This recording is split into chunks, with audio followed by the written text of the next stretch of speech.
Hey there, my name is Jill Christ, and this is an instructional video on how to play the cello part to Mozart's Eine, Kleine Nachtmusic, Kirchhoff 525. I've been asked to do this video to talk about the bow stroke, some of the tricky fingerings, and then at the very end I will do the entire piece without a repeat. To demonstrate the whole entire piece, and that'll be at quarter note equals 126, which is a little slow, but I think it's a good starting point from an education standard. So in your part, you'll see X marks on the outside of the staves, and those X marks for me are areas where you want to focus because it's a tricky fingering, or maybe it's rhythmically quicker than another moment. But first, let's talk about the bow stroke. So quarter notes should have bow speed, kind of like a martelé bow. And the eighth notes should be brushed. Not really spiccato. It is off the string, however. And it is, it looks a lot like a smiley face. So it's an off the string brush stroke.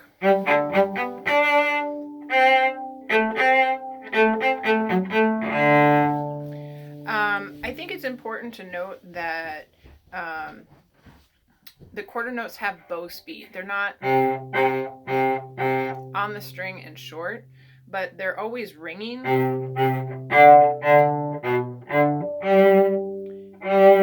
So for a quarter note, I'm actually using almost my entire, at least half of my bow, if not more, if not the whole bow.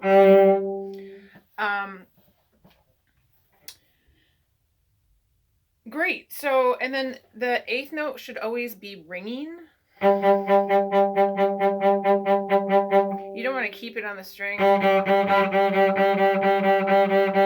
because then it doesn't have a chance to sing. And so I'm just approaching the string and doing a little lift, but I'm not crunching either. It's important to use enough bow for it to ring. I think that I might talk about more stroke later. I feel like that's the general rule. Some of the tricky spots are in, for the cello part, in measure 24.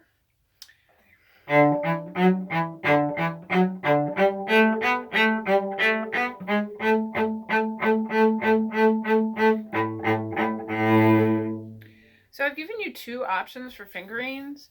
One is a more basic fingering if you're newer to the cello and you're not as feeling as confident about shifting. So the top fingering is always going to be an easier fingering.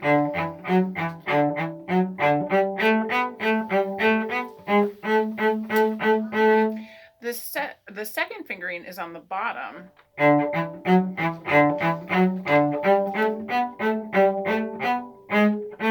And this one's going to be in third position. So this is extended upper third position. I'm making a video.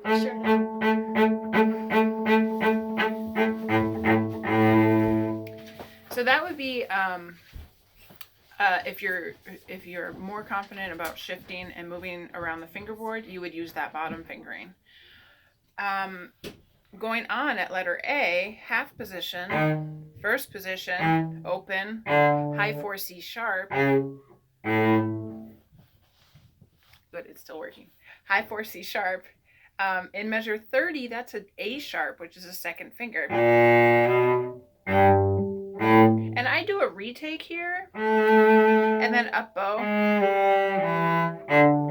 Again, again, we have the D sharp, low 1, C sharp, A, high 4. And then here, we want to make sure that we're always ringing. And I think 4th position is good for measure 35, because you can vibrate and you can give bow speed again. So that brings us to this bit before B.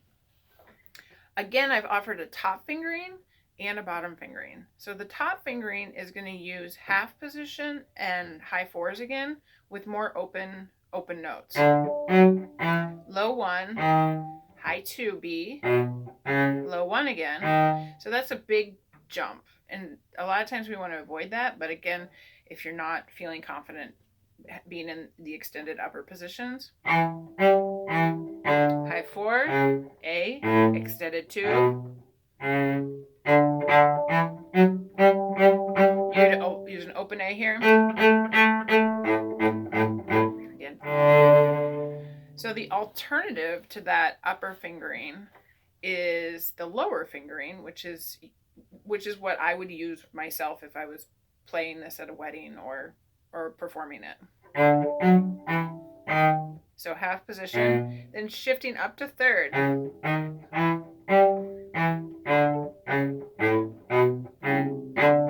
Then here I'd be in 2nd position.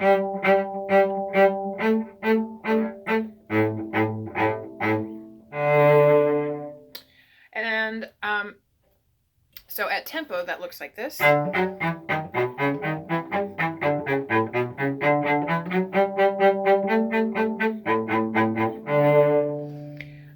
I'm always going to, even if I'm playing an 8th note, I'm still going to vibrate on it. Because I always want my hand to be as active as possible with the vibrato, especially with Mozart and classical music. The next area, repeating that what we just did, and then after at 51, extension, and then shifting up to 4th position, and this would be 3rd position, vibrating 8th notes. Okay, you don't really have an alternative fingering from 51 to the end. You have to use your extensions because of the F sharp, C sharp, and you could use an open A here and a low 1, but I think you should challenge yourself and just try it up the D string. 4th position is really easy to find. It's your thumb is at the bottom of, I call it the saddle, bottom of the neck, and your first finger goes right across from the thumb, and you'll always be in tune. I remember being young and finding 4th position very accessible just because it was throw your thumb down to the saddle, put your first finger across from it, and it felt, I don't know, like I was doing something very advanced. So then we get to our second half, and another moment where we should study the fingering and studying the bowing is at measure 70. So 2 before that, going into it, 1, 2, 3, 4, 1, 2, 3, 4, 1, get to the tip, up the D string, and then I go back to 1st position, 2nd position, and it's important. We're gonna do. You're never gonna break that bowing. It seems like it'll be easier, but it's not. So at tempo, sorry. And of course you would play a B flat there instead of a B natural. Let me try that again.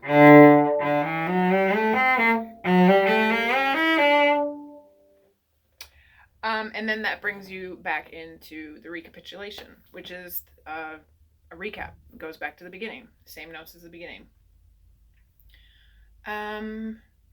The last part that you want to consider is at D, rehearsal D, because of all the accidentals. You have G sharps, you have D sharps, maybe some pitches that you're not completely familiar with all the time and not playing because you're not playing them regularly. So this is measure 100, and I'm going to start on an up bow because it's on beat 4 going into beat 1. So here, the upper fingering, the easier fingering, high 4, regular G, low 1, normal C, retake, high 4,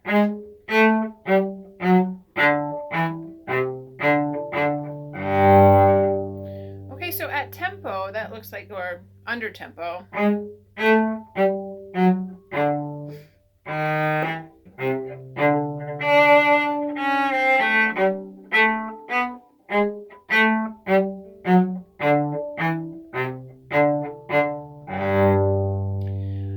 the alternative fingering for that, and one that I might use myself again, if I was doing this for a cocktail hour, I'd be in second position for the G sharp, 3, 4, 2, 1, 4.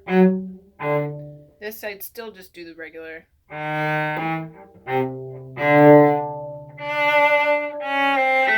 now I might be in third position. 1, extension, 4, 1, 2, G. And then I probably would cover my D and not play it open. And then vibrate the G. Again in fourth position.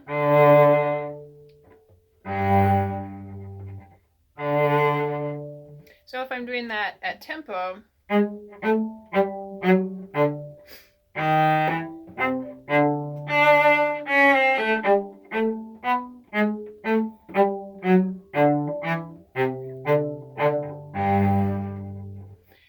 brings us to our next section of tricky moments, tricky fingerings, and that is measure 112. So my top fingering, again, is going to stay around first position with high 4s and low 1s. I still have to extend for the F sharp to get to the next G sharp. And you can just do open A here. Second finger, D, open D. So I'll do that one more time.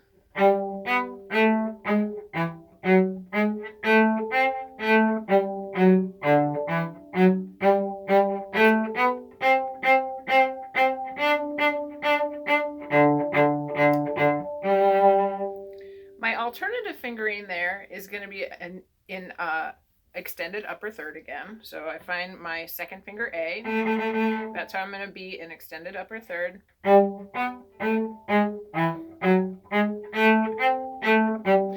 oh, I didn't do the finger. Let me try that again.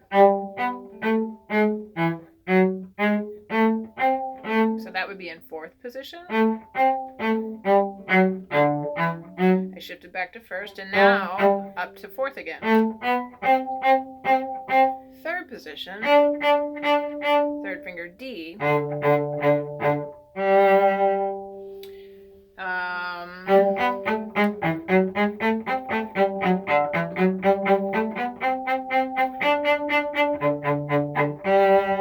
that would be at that tempo. I didn't repeat the fingerings in your parts because you can fill it in yourself if you need it. So at 112 is the same as measure 120. And so if you need to pop a fingering down there, just pull it from what we do at measure 112. Then after the passage at 120, it changes a little bit. With here,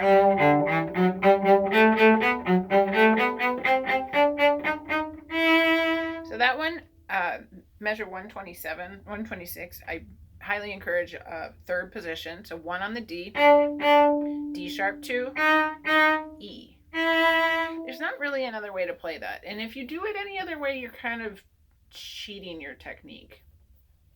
Sorry. So 1 is D, 2 is D sharp, 3 is E. So I did just open strings, but then I shifted to that D. And if you want to be creative, you do have a lower fingering option. Extended upper third again.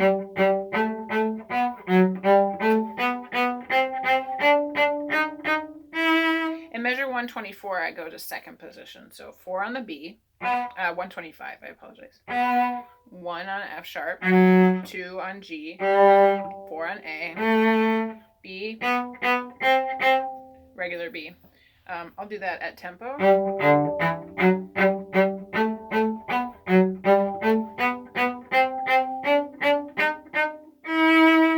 Then first finger, third finger, open G. And I like to let this G ring.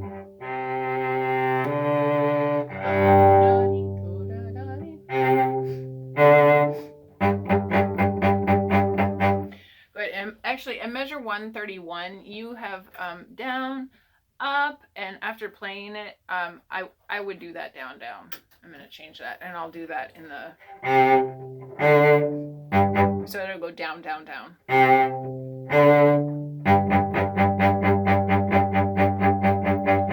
So that bow stroke again, vibrating all the eighth notes, slightly off the string, right around, it depends on your bow. My bow is very, very light, and my balance point is up here, but I'm doing that stroke roughly around, this is the thumb leather, this is the, sometimes they call this the baleen, mine happens to be a silver wire wrap. I would do that stroke right in between that, the end of that wrap, whatever you might have like a black wrap or something, and the balance point. Right. The ending,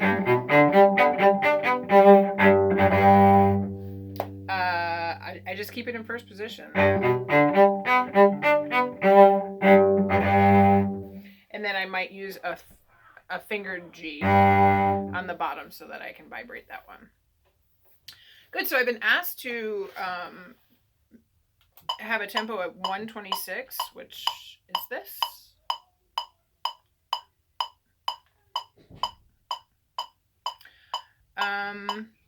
I'll go ahead and play the whole thing without the repeat. You will most likely be doing a repeat. And I'm going to do all the easy fingerings. I'm just going to keep it up in first position to help you out. And then if there's time and my phone allows me to record it, I will go ahead and do it again, but at maybe a much slower tempo. So this is 126. I'm gonna have it on the whole time. Very soft, so I'm very steady. Here we go.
Good. So that was all of mostly the open fingerings with a little bit of shifting to first and second position.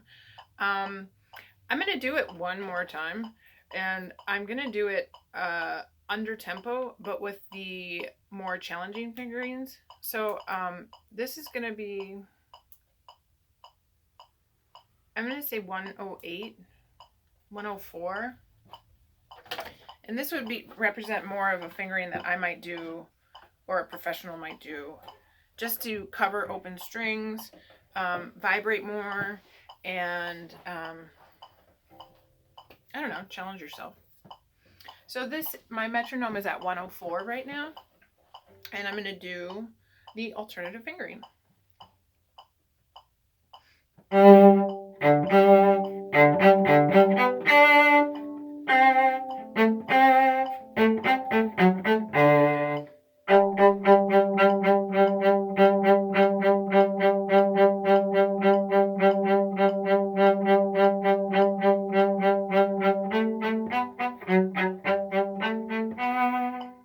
I'm going to go ahead and avoid all the rests.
position. And maybe. I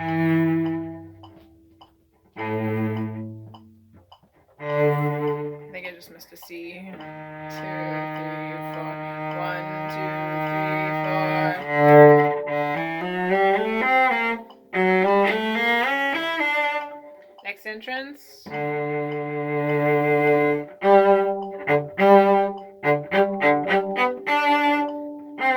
Fourth.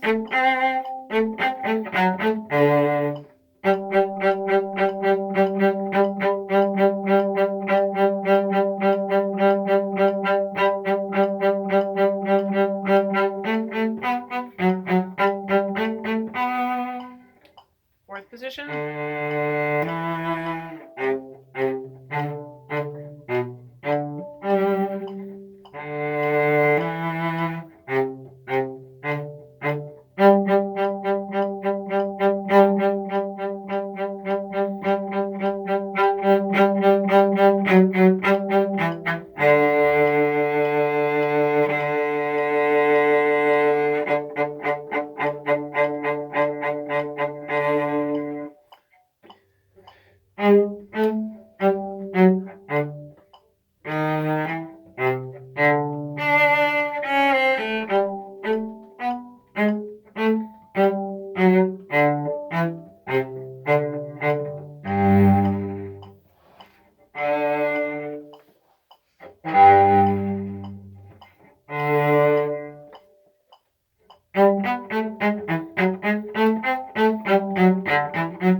There you go. That is a tutorial on how to play the cello part from Eine, Kleine, Nachtmusic, the Allegro, the first movement. And if you have any questions, let me know. You can reach out to me. And thank you to Mr. Kugler for allowing me the chance to talk to you guys.